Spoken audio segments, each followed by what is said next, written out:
हाँ तो मेरे प्यारे प्यारे नन्हे मुन्ने भाइयों एवं बहनों, तो कैसे हैं आप। उम्मीद है कि आप सब लगातार अपना स्टडी कर रहे होंगे, लगातार आप लोग पढ़ रहे होंगे। तो मेरे दोस्त मेरे भाई, आज का जो क्लास है, आज का जो सेशन है, आप सब के लिए काफ़ी स्पेशल है। क्या आप सब के लिए काफ़ी स्पेशल है बाबू?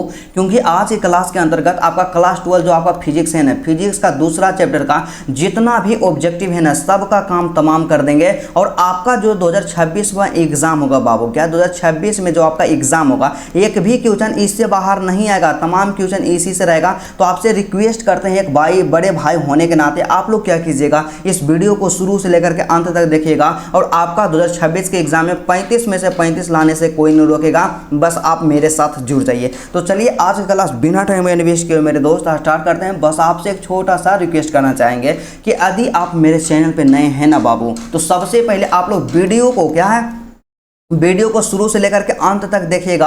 और पसंद आता है तो ही वीडियो को लाइक करना है, चैनल को सब्सक्राइब करना है, नहीं तो सब्सक्राइब नहीं करना है, ठीक है। तो चलिए सबसे पहले क्या करते हैं कि आपको एक चीज़ यहाँ पे बता देते हैं कि आपका जो क्लास 12 था, तो क्लास 12 का जो पहला चैप्टर है ना ब्रदर जी, विद्युत आवेश तथा क्षेत्र जो है, इस चैप्टर का जितना भी ऑब्जेक्टिव क्वेश्चन था सबका डिटेल पूर्वक सोल्यूशन कर लिए। तो आपका यहाँ पे दूसरा चैप्टर है जिसका नाम क्या है, विद्युत विभव एवं धारिता है, मतलब इलेक्ट्रिक पोटेंशियल एंड कैपेसिटेंस है। तो इस चैप्टर का सभी तमाम ऑब्जेक्टिव क्वेश्चन का सॉल्यूशन कराएंगे। और आपको पता होना चाहिए सबसे पहले इस क्वेश्चन में क्या रहेगा, इसमें रहेगा आपका जितना भी PYQ क्वेश्चन है जो बोर्ड एग्जाम के द्वारा पूछा गया है। और उसके बाद 2026 एग्जाम के लिए जो गेसिंग क्वेश्चन रहेगा ना ब्रदर जी, तमाम क्वेश्चन को यहाँ पे इंक्लूड किया गया है, एक भी क्वेश्चन को यहाँ पे इग्नोर नहीं करना है। तो चलिए आज का क्लास बिना टाइम का इन्वेस्ट किए मेरे दोस्त स्टार्ट करते हैं। तो सबसे पहले बात करते हैं मेरे भाई मेरे दोस्त कि जब आंखों में अरमान लिया, मंजिल को अपना मान लिया है, मुश्किल क्या आसान किया, जब ठान लिया तो ठान लिया। मेरा फेमस लाइन है और हर समय आप सबको याद दिलाते रहते हैं कि जब एक बार आप निश्चय कर लिए कि आपको बेहतर करना है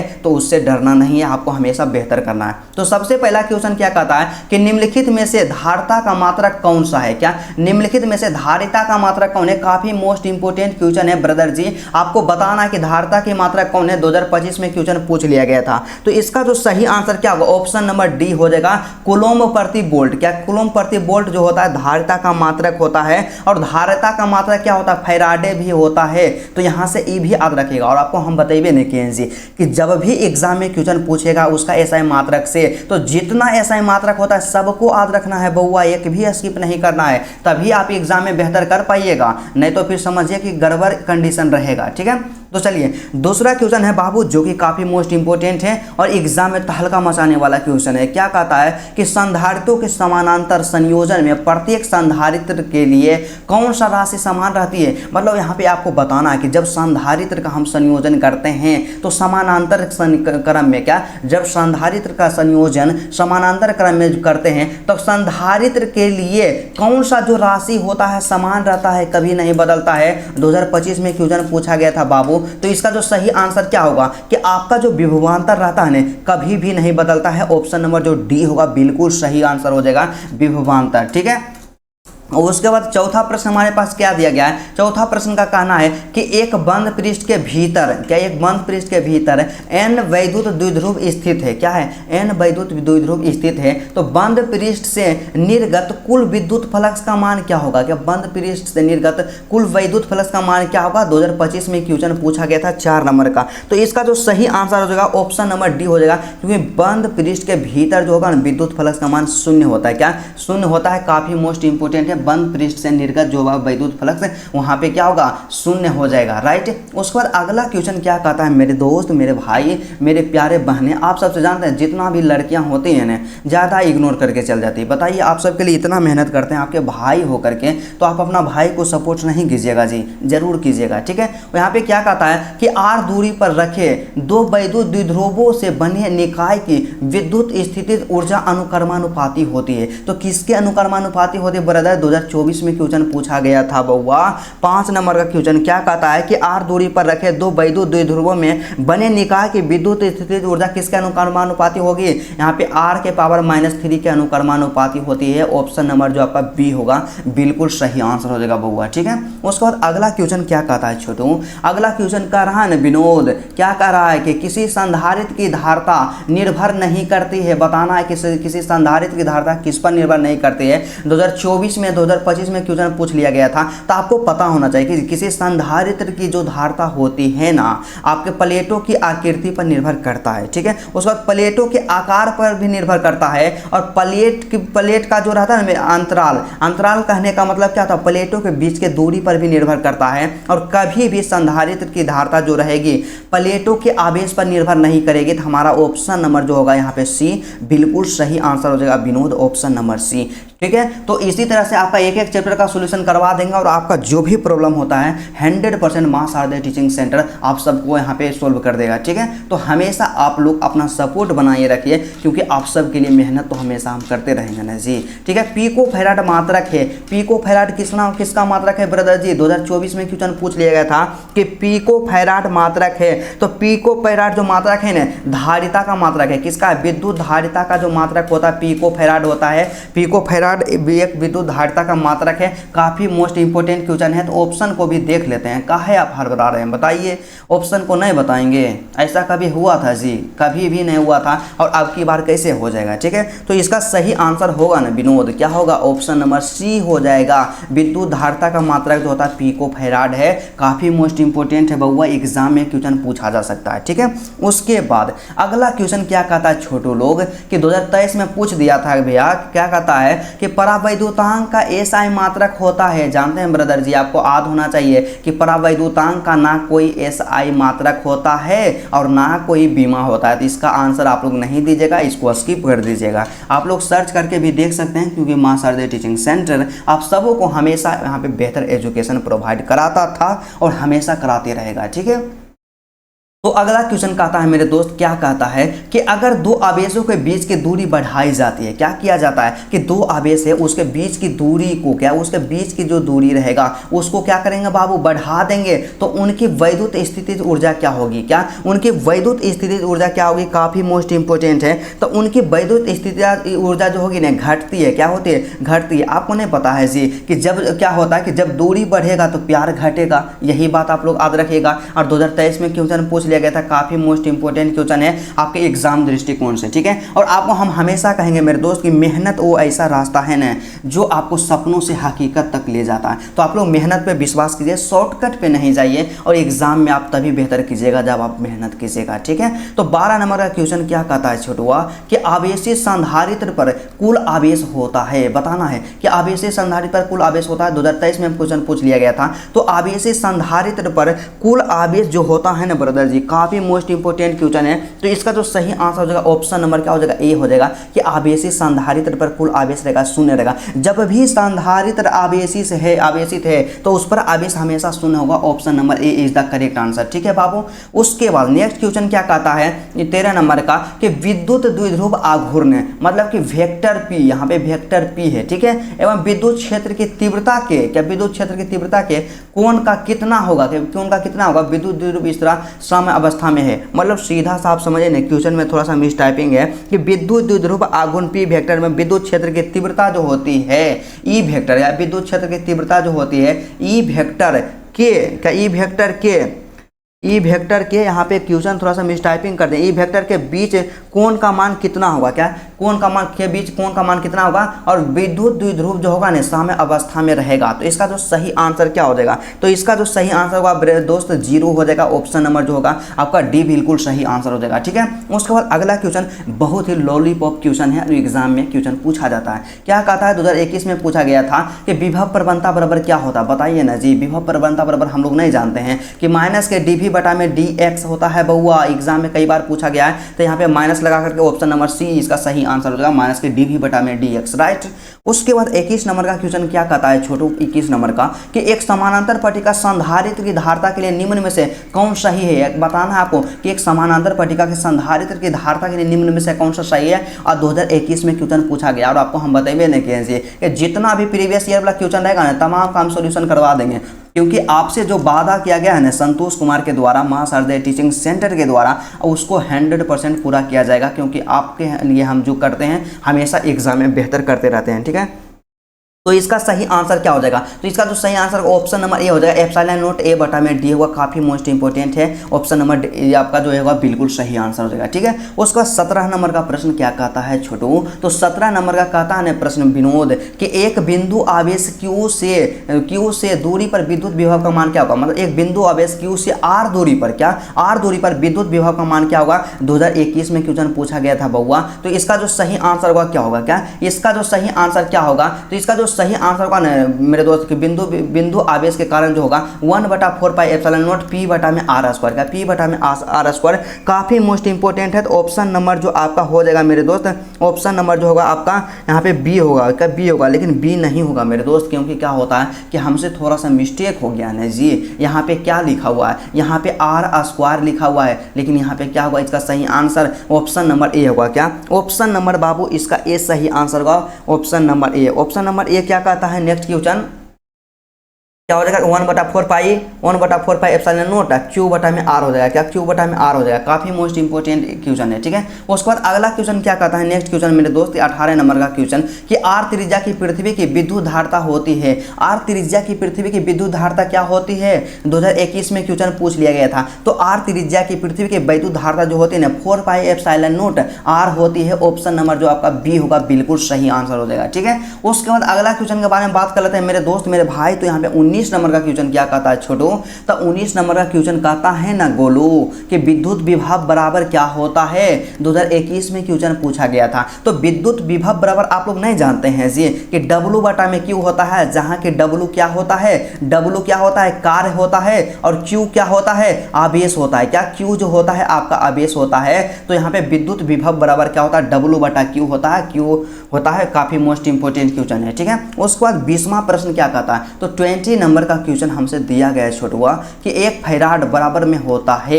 2021 में क्वेश्चन पूछा गया था, कई बार क्वेश्चन पूछा जाता है इस तरह के। तो 1 फैराड बराबर में जानते हैं, ऑप्शन नंबर बी हो जाएगा 1 कूलम प्रति वोल्ट होता है। क्या 1 कूलम प्रति वोल्ट होता है? काफी मोस्ट इंपोर्टेंट क्वेश्चन है मेरे दोस्त। बस यही आप लोग मेहनत करते रहिए, और जब तक आप मेहनत करना बंद कर दीजिएगा ना, तब आप समझिए कि आपका एग्जाम में बेहतर परसेंटेज नहीं आएगा। आप बेहतर करना चाहते हैं, मेहनत को बढ़ाइए, ऑटोमेटिक आपका परसेंटेज इंक्रीज हो जाएगा। ठीक है, तो आप लोग हमेशा एक चीज़ स्टूडेंट हमें पूछते रहते हैं कि भैया हम पढ़ने में कमज़ोर हैं। तो पढ़ने में आप कमज़ोर नहीं हैं, आप मेहनत कम करते हैं। आप मेहनत ज़्यादा कीजिए, आप बहुत ही तेज़ बन जाइएगा। तो आवेशी चालक की स्थितिज ऊर्जा क्या होगी बाबू? आपको बताना है कि आवेशी चालक की जो स्थितिज ऊर्जा होती है क्या होती है? काफ़ी मोस्ट इंपोर्टेंट क्वेश्चन है। तो इसका जो सही आंसर क्या होगा? 2021 में क्वेश्चन पूछ लिया गया था बाबू। तो आवेशी चालक की स्थितिज ऊर्जा जो होती है क्या होती है? 1/2 CV स्क्वायर। क्या 1/2 CV स्क्वायर? काफ़ी मोस्ट इंपोर्टेंट क्वेश्चन है। Option number B is the correct answer. ठीक है बोलो। उसके बाद अगला क्वेश्चन क्या कहता है? नेक्स्ट क्वेश्चन क्या है मेरे दोस्त कि किसी सूक्ष्म विद्युत द्विध्रुव के मध्य बिंदु से r दूरी पर, क्या r दूरी पर, काफी मोस्ट इंपोर्टेंट क्वेश्चन है जी। बिंदु से r दूरी पर विद्युत विभव समानुपाती होती है। तो विद्युत विभव किसके समानुपाती होती है? काफी मोस्ट इंपोर्टेंट क्वेश्चन है ब्रदर जी। तो विद्युत विभव जो समानुपाती होती है ना ब्रदर जी, 1/, क्या हो जाएगी? इसका जो सही आंसर हो जाएगा 1/, R स्क्वायर के समानुपाती हो जाएगी। क्या 1/, R स्क्वायर के समानुपाती हो जाएगी। यहाँ पे काफी मोस्ट इंपोर्टेंट क्वेश्चन है। इसका सही आंसर ऑप्शन नंबर जो होगा सी होगा, बिल्कुल सही हो जाएगा। ठीक है बाबू। उसके बाद नेक्स्ट क्वेश्चन क्या कहता है? 23 नंबर का। ये क्वेश्चन नहीं बताए हैं जी, आपको बताए भी नहीं किए हैं, लेकिन फिर भी बताएंगे। 2012 में क्वेश्चन पूछा गया था छोटुआ। क्या कहता है क्वेश्चन? यहाँ पे नेक्स्ट क्वेश्चन है कि 1 स्टैंड कूलम बराबर में क्या होता है? आपको हमने बताया कि 1 स्टैंड कूलम बराबर में होता है 1/3 गुणे 10 के पावर -9 कूलम होता है। क्या 1/3 गुणे 10 के पावर -9 कूलम होता है? तो चलिए इसके ऑप्शन को भी देख लेते हैं मेरे दोस्त, क्योंकि कहा जाता है ना कि मां शारदे टीचिंग सेंटर आप सब के लिए एक यूट्यूब चैनल ही नहीं है, बल्कि आप सबका अपना परिवार है, आप सबका अपना इमोशन है। ठीक है, तो इसका जो सही आंसर हो जाएगा मेरे भाई ऑप्शन नंबर डी हो जाएगा। क्या हो जाएगा? डी हो जाएगा कि 1/3 गुणे 10 के पावर 9 कूलम होता है 1 स्टैंड कूलम बराबर में। राइट जी। और उसके बाद आपको बताएं ना कि कई सारे स्टूडेंट बोलते हैं कि भैया फिजिक्स के ऑब्जेक्टिव से परेशान है। तो मां शारदे टीचिंग सेंटर आपके संतोष भैया आपके लिए इतना मेहनत कर रहे हैं, तो एग्जाम में आपसे एक भी क्वेश्चन नहीं छूटेगा। 70 में से तो आप लोग 35 जरूर बना लीजिएगा, 100% गारंटी है। और उसके बाद कुछ और आप सबके लिए बड़ा करने वाले हैं, स्पेशल करने वाले हैं। तो आप लोग चैनल से जुड़े रहिए। चैनल को सब्सक्राइब नहीं किए बउआ, तो चैनल को सब्सक्राइब जरूर कर लीजिए। ठीक है, तो 24 नंबर का प्रश्न क्या कहता है कि यदि 2 सुचालक गोले, क्या 2 सुचालक गोले अलग अलग आवेशित करने के बाद बाद परस्पर जोड़ दिए जाते हैं तो क्या होगा, देखिए दो सुचालक गोले को जब अलग अलग आवेशित करके और उसके बाद दोनों को परस्पर जोड़ दिया जाता है तो दोनों का आवेश जो रहता है संरक्षित रहता है। ऑप्शन नंबर जो आपका होगा बी बिल्कुल सही आंसर हो जाएगा बाबू, ऑप्शन नंबर बी। ठीक है, उसके बाद अगला क्वेश्चन क्या कहता है, 26 नंबर का प्रश्न कहा गया ना जी, 26 नंबर का प्रश्न क्या कहता है कि आर त्रिज्या के एक गोलाकार चालक को क्यू आवेश दिया गया है। क्या दिया गया, मतलब आर त्रिज्या के एक गोलाकार आवेश है जिसपे पे क्यू, मतलब त्रिज्या के एक गोलाकार चालक है उस पर क्यू आवेश दिया गया है और आवेश वाले कण को इसके केंद्र से पृष्ठ तक ले जाने में किया गया कार्य क्या होगा, क्या किया गया कार्य क्या होगा, काफी मोस्ट इंपोर्टेंट क्वेश्चन है। तो इसका जो सही आंसर होगा ऑप्शन नंबर ए हो जाएगा, शून्य होगा। क्या शून्य होगा, काफी मोस्ट इंपोर्टेंट क्वेश्चन है। ठीक है, उसके बाद अगला क्वेश्चन क्या कहता है, 27 नंबर का प्रश्न हमारे पास दिया गया बाबू।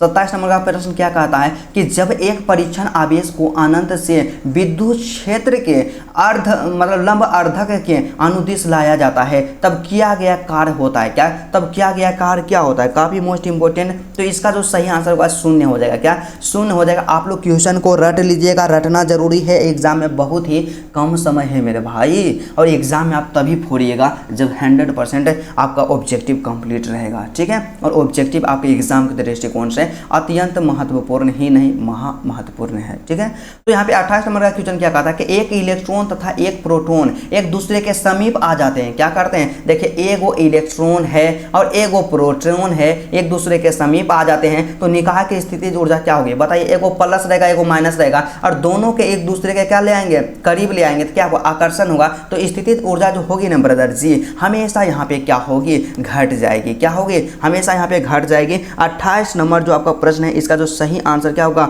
ऑप्शन नंबर ए होगा। और एक चीज आप याद रखिएगा कि यहाँ पे क्या था, एगो इलेक्ट्रॉन था तो एगो प्रोटॉन था, और जब एगो इलेक्ट्रॉन को और दूसर का इलेक्ट्रॉन के साथ दोनों इलेक्ट्रॉने रहेगा और एक दूसरे के समीप लाएंगे तो यहाँ पे स्थितिज ऊर्जा बढ़ जाएगी। याद रखिएगा इस चीज को, समझे ना विनोद, आप लोग समझ गए होंगे। ठीक है, तो 31वां प्रश्न क्या कहता है छोटू, 31 नंबर का कि विद्युत क्षेत्र में किसी विद्युत द्विध्रुव को घुमाने में किया गया कार्य क्या होता है। क्या, विद्युत क्षेत्र में किसी विद्युत द्विध्रुव को घुमाने में किया गया कार्य क्या होता है, ऑप्शन नंबर ए होगा W बराबर में PE1 माइनस के कोस थीटा। काफी मोस्ट इंपोर्टेंट है 2026 के एग्जाम के दृष्टिकोण से, राइट।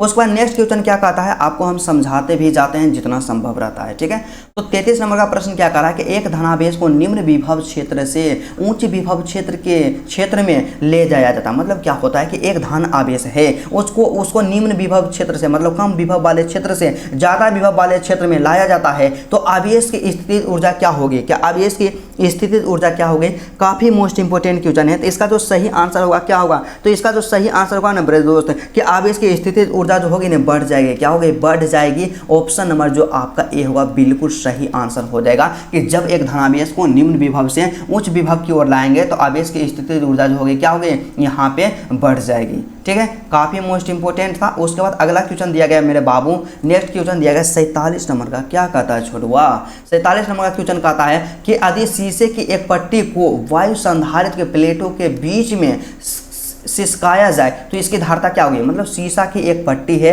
और वायु संधारित्र के प्लेटों के बीच में उसको ला दिया जाता है तो इसकी धारता क्या होगी, बताना है। काफी मोस्ट इंपोर्टेंट है। तो इसका जो सही आंसर क्या होगा, इसका जो सही आंसर होगा बाबू, काफी मोस्ट इंपोर्टेंट क्वेश्चन है। आपसे एग्जाम में क्वेश्चन इस तरह का क्वेश्चन पूछ लिया जाता है। इसका जो सही आंसर ऑप्शन नंबर ए होगा कि इसका जो होगा क्या होगा, इसकी धारता हमेशा बढ़ जाएगी। ऑप्शन नंबर ए होगा बिल्कुल सही आंसर। ठीक है, तो इसी तरह से आप लोग वीडियो को लाइक कर दीजिएगा मेरे भाई, क्योंकि आप सबके लिए इतना मेहनत करते हैं तो लाइक तो एक बनता है ना जी। लाइक आप करते हैं तो मेरा मनोबल बढ़ता है। तो लाइक कीजिए, कमेंट कीजिए आज का क्लास आपको कैसा लग रहा है। ठीक है, उसके बाद यहाँ पे 48 नंबर का प्रश्न है कि दो आवेशित चालक गोले जिन पर आवेश की भिन्न भिन्न मात्राएं हैं, क्या मात्राएं हैं, एक सुचालक तार द्वारा परस्पर संबंधित कर दिए जाते हैं तो इससे क्या होगे, क्या तो इससे क्या होगे, तो इससे जानते हैं, आपको पता होना चाहिए कि दो आवेशित चालक रहेगा। ठीक है, और उसके बाद भिन्न भिन्न आवेश का उस पर मात्रा रहेगा और दोनों के एक तार के द्वारा क्या करेंगे, कनेक्ट कर देंगे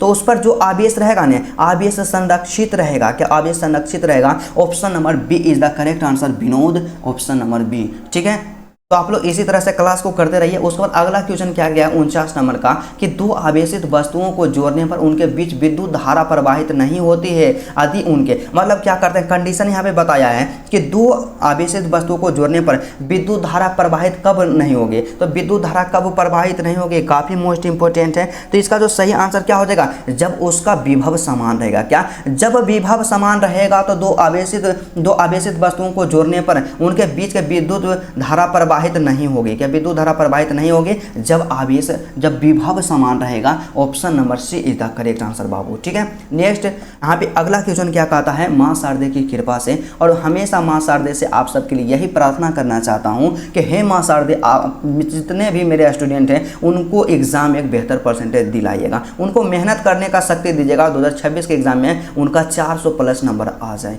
ठीक है, तो आप लोग यकीन मानिए हम जो कह दिए एग्जाम में जरूर होगा, आप मेहनत कीजिए। ठीक है, तो आवेशित संधारित्र पर संग्राहक पट्टिका और संघनक पट्टिका के आवेशों का योग होता है। देखिए, आवेशित संधारित्र पर संग्राहक पट्टिका जो होगा और संघनक पट्टिका के आवेशों का जो योग होगा कितना होगा। काफ़ी मोस्ट इंपोर्टेंट क्वेश्चन है और इस तरह के क्वेश्चन एग्जाम में अक्सर पूछ लिया जाता है। तो यहाँ पे इसका आंसर होगा ना बउआ, शून्य होगा। क्या होगा, शून्य होगा। याद रखिएगा, संग्राहक पट्टिका और संघनक पट्टिका के दोनों के आवेश को जोड़ेंगे ना, यहाँ पे शून्य इसका आंसर हो जाएगा। और 2020 में क्वेश्चन पूछा गया था विनोद, काफ़ी मोस्ट इंपोर्टेंट है। ठीक है, उसके बाद अगला क्वेश्चन क्या कहता है 53 नंबर का कि दो समान धारिता सी वाले संधारित्र को समानांतर क्रम में जोड़ने पर उसकी समतुल्य धारिता क्या होगी। बउआ, आपको याद रखना है, एक चीज हमेशा याद रखना मेरे भाई मेरे दोस्त, काफी मोस्ट इंपोर्टेंट क्वेश्चन है एग्जाम में। इस तरह का क्वेश्चन आपसे हमेशा पूछ लिया जाता है। क्या, हमेशा पूछ लिया जाता है कि दो समान धारिता, मतलब सी वाले संधारित्र को समानांतर क्रम में जोड़े। मतलब आपको समझना है कि देखिए दो गो धारिता है जिसका मतलब क्या होता है, समान धारिता है, उस वाले संधारित्र है। एक संधारित्र है यहाँ पे सी, इसका मतलब एक पहला संधारित्र है और दूसरा संधारित्र, और दोनों का धारिता सी ही है। तो समानांतर क्रम में जब भी बोले ना मेरे दोस्त, तो आपको क्या करना है, आपको वही काम करना है कि सी प्लस सी कर देना है, हमारा 2C हो जाएगा। और एक चीज और याद रखिएगा मेरे दोस्त कि यदि आपसे पूछ दे, क्या, यदि आपसे पूछ दे मेरे भाई कि यहाँ पे क्या होता है, श्रेणी क्रम पूछ दे, क्या आपको श्रेणी क्रम पूछ दे, तो श्रेणी क्रम में जानते हैं क्या होता है, इसी को बोलता है श्रेणी क्रम में, और दो गो धारता होता, तो यहाँ पे क्या हो जाएगा, C/2 लिख देते हैं। क्या, C/2 लिख देते हैं। और इसी तरह से यदि 4 गो धारता रहता था C/4 लिख देते हैं। इतना चीज तो आप समझ गए ना जी। और श्रेणी क्रम में रहे तो सीधा सीधा इसको जोड़ देंगे मेरे भाई, बस इतना ही काम करना है। आपके भाई आपके साथ हमेशा है। ठीक है, तो 20 यहाँ पे 2022 में 20 में क्वेश्चन पूछा गया था। तो इसका जो सही आंसर क्या हो जाएगा, यहाँ पे हो जाएगा 2C हो जाएगा, क्योंकि C प्लस में C करेंगे बराबर में 2C हो जाएगा। राइट, उसके बाद अगला क्वेश्चन क्या कहता है मेरे दोस्त मेरे भाई, नेक्स्ट क्वेश्चन हमारे पास दिया गया है यहाँ पे 54 नंबर का क्वेश्चन कि विद्युत धारिता का मात्रक होता है। बताना है जी कि विद्युत धारिता का मात्रक क्या होता है बाबू। तो विद्युत धारिता के मात्रक आप लोग नहीं जानते हैं कि फैराडे होता है। इतना आसान है ना जी, आप लोग बताइए, इतना नहीं जानिएगा तो कैसे होगा। आप लोग जरूर जानिएगा जी, नहीं कैसे जानिएगा।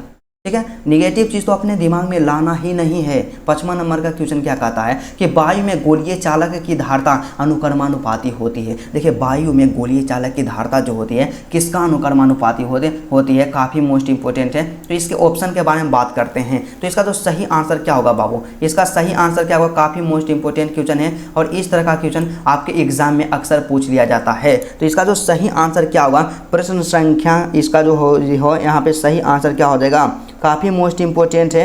एग्जाम में हर एक साल यहाँ पे क्वेश्चन पूछा जाता है। इसका जो सही आंसर होगा ना मेरे दोस्त कि गोली की त्रिज्या के होता है, क्या होता है, समानुपाती होता है। वो option number B is the correct answer. थोड़ा सा क्या होता है कि बोलते बोलते आवाज़ थोड़ा सा प्रॉब्लम आने लगता है, तो आप लोग कंप्रोमाइज़ कर लीजिएगा। जब तक आपका खत्म नहीं होगा तब तक हम आपको छोड़ भी नहीं करेंगे। ठीक है, तो ये क्या 56 नंबर का क्वेश्चन है कि एक समान त्रिज्या समान आवेश की पारे की 8 बूंद एक दूसरे से मिलाकर एक बड़ी बूंद बनाती है। क्या करती है, एक समान त्रिज्या था समान आवेश की पारे की 8 बूंद को, क्या 8 बूंद को एक दूसरे से मिला करके एक बड़ी बूंद बनाती है। बड़ी बूंद की धारिता छोटी बूंद की तुलना में क्या होगी, तो छोटी बूंद की तुलना में दुगना हो जाएगी। आप लोग एग्जाम में यहाँ पे मार दीजिएगा। देखिए, एक तरह से ये तो न्यूमेरिकल क्वेश्चन है मेरे दोस्त, लेकिन कभी कभी क्या होता है कि सेम डिजिट दे देता है। तो आप लोग क्या कीजिएगा, इस तरह का जो भी क्वेश्चन रहेगा ना, तो वहाँ पे क्या कीजिए, दुगना मारिएगा। यहाँ पे 8 रहे फिर भी दुगना, 9 रहे फिर भी दुगना, 3 रहे यहाँ पे फिर भी दुगना, मतलब दुगना यहाँ पे मार दीजिएगा, इसका सही आंसर होगा। ठीक है, उसके बाद 57 नंबर का क्वेश्चन क्या कहता है कि एक परावैद्युत समांतर पट्टिका संधारित्र के पट्टियों के बीच में डाल देते हैं। क्या करते हैं, एक परावैद्युत को समानांतर पट्टिका संधारित्र की पट्टियों के बीच में डाल देते हैं तो धारता का मान क्या होता है। काफी मोस्ट इंपोर्टेंट क्वेश्चन है। तो इसका जो सही आंसर क्या होगा कि धारता का जो मान होगा ना ब्रदर जी, हमेशा हमेशा हमेशा क्या हो जाएगा, हमेशा बढ़ता है। क्या होता है, हमेशा बढ़ता है। ऑप्शन नंबर जो है आपका ए होगा बिल्कुल सही आंसर। 2019 में क्वेश्चन पूछा गया था गोलू, आप लोग इसको स्किप नहीं कीजिएगा। और मेरे प्यारे प्यारे जितने भी बहनें हैं ना, उनसे हम रिक्वेस्ट करना चाहेंगे, दीदी लोग आप लोग क्या कीजिएगा, मेहनत पे ध्यान दीजिए, क्योंकि आपके माता पिताजी जो है ना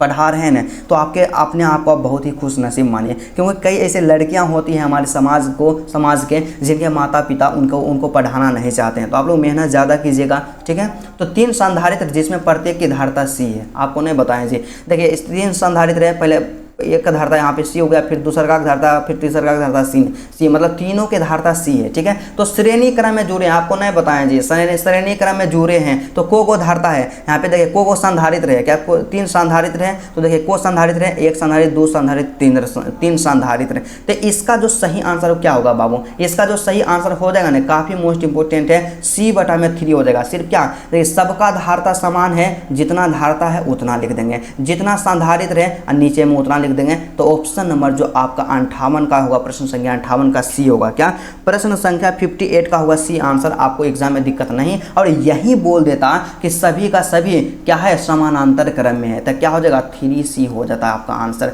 तो आप लोग क्या कीजिएगा, ऑप्शन नंबर सी मार लीजिएगा। यकीन मानिए एग्जाम में दिक्कत नहीं होगा, नहीं छूटेगा, ठीक है। तो तमाम क्वेश्चन को लिए है मेरे दोस्त, तो आपको थोड़ा सा मेहनत तो करना पड़ेगा। 59 नंबर का क्वेश्चन क्या कहता है कि बांडे ग्राफ जनित्र एक ऐसी युक्ति है जो उत्पन्न करता है। तो बांडे ग्राफ जनित्र एक ऐसी युक्ति है जो हमेशा उच्च वोल्टा को उत्पन्न करता है। ऑप्शन नंबर जो सी होगा बिल्कुल सही आंसर होगा, ठीक है। उसके बाद अगला जो क्वेश्चन हमारे पास दिया गया है मेरे दोस्त मेरे भाई, क्या कहता है कि धातु का परावैद्युतांक होता है। बताइए धातु का परावैद्युतांक क्या होता है बाबू। तो धातु का जो परावैद्युतांक होता है ना, परावैद्युतांक होता है अनंत होता है। ऑप्शन नंबर जो बी होगा आपका बिल्कुल सही आंसर हो जाएगा, ठीक है। उसके बाद फिर अगला जो होता है काफी मोस्ट इंपोर्टेंट है, न्यूमेरिकल क्वेश्चन है। क्या कहता है कि 64 समरूप बूंद है जिसमें प्रत्येक की धारता 5 माइक्रोफैराड है, तो मिलाकर एक बड़ा बूंद बनाते हैं, तो बड़े बूंद की धारता क्या होगी, यहाँ पे 20 माइक्रोफैराड हो जाएगा। ऑप्शन नंबर जो आपका बी होगा बिल्कुल सही आंसर होगा। 2023 में, 25 में, 26 में, 23 में भी पूछा गया था। आप लोग मान करके चलिए ना मेरे दोस्त कि जब एक ही क्वेश्चन बार बार पूछा जा रहा है 2026 एग्जाम के लिए इंपॉर्टेंट होगा, यहाँ पे मार दीजिएगा 20 माइक्रोफैराड, ठीक है। उसके बाद अगला क्वेश्चन जो हमारे पास दिया गया है, नेक्स्ट क्वेश्चन क्या कहता है बाबू। नेक्स्ट क्वेश्चन जो हमारे पास दिया गया है काफी मोस्ट इंपोर्टेंट है। देखिए अब अगला क्वेश्चन नहीं है, जितना क्वेश्चन था सबका तमाम यहाँ पे जो भी क्वेश्चन था ना सबका डिटेल पूर्वक सॉल्यूशन करवा दिए। बस आपसे हम यही कहना चाहेंगे ने, यदि आप मेरे वीडियो को देखे हैं, आपको अच्छा लगा, तो सबसे पहले वीडियो को आप लोग लाइक कर दीजिएगा। चैनल पे नए हैं तो चैनल को सब्सक्राइब कर लीजिएगा बाबू। और यदि आपको वीडियो अच्छा लगा तो आप कॉमेंट करके बताइएगा कि आज का क्लास आपको कैसा लगा, नेक्स्ट क्लास आपको किस टॉपिक पर चाहिए, अपना समस्या को बताइए। और इसका PDF नोट्स लेना चाहते हैं, फ्री में लेना चाहते हैं, आप लोग क्या कीजिएगा, मेरा जो व्हाट्सएप ग्रुप है, टेलीग्राम ग्रुप है, जहां भी आप कंफर्टेबल है मेरे भाई, आप लोग ज्वाइन कर लीजिएगा। आपको PDF बिल्कुल फ्री ऑफ कॉस्ट मिलेगा, क्योंकि मां शारदे टीचिंग सेंटर आप सबों को हमेशा एक अच्छा ज्ञान देता है, और हर साल देता था और हमेशा भी देता रहेगा अच्छा ज्ञान, ठीक है। आप लोग क्या कीजिएगा, PDF को ले लीजिएगा। तो चलिए आज की क्लास यहीं तरह था, फिर आपसे मिलते हैं नेक्स्ट वीडियो में नेक्स्ट टॉपिक के साथ। तब तक के लिए जय हिंद।